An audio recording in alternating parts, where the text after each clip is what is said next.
Welcome back to the show. You know, Carly may be off, but a saying that Carly has is that we may not know a lot about one thing given the nature of our show, but we're able to learn a little about a lot. And that includes veganism. And for me, yesterday at the end of the show, I made an ill-quipped joke. I was talking about a vegan restaurant and how I was kind of feeling guilty as I was enjoying a sandwich beside us. And so while I was making that joke, though, I've been taking this time to learn about veganism.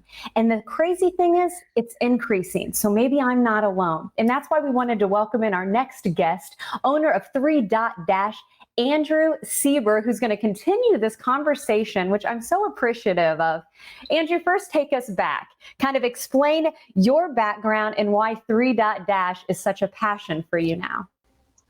Well, going back to my teenage years, I started eating vegetarian.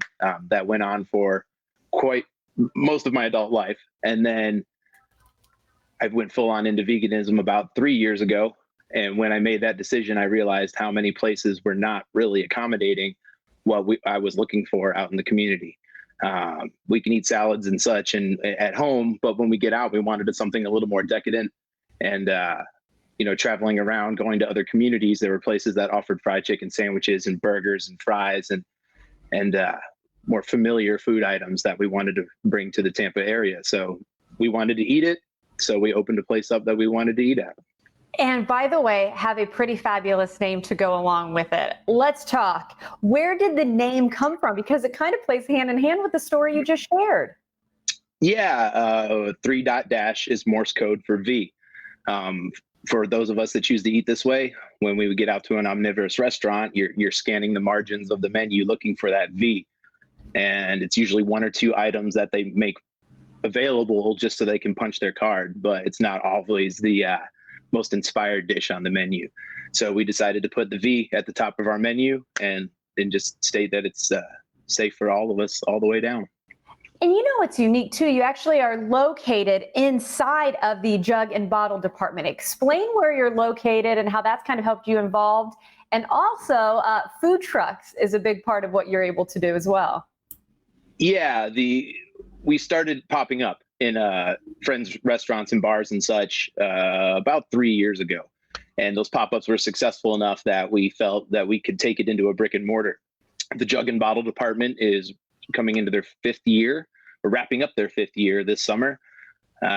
We came in about a year and a half ago into an unoccupied kitchen space in the back. So we're 2 companies sharing one structure.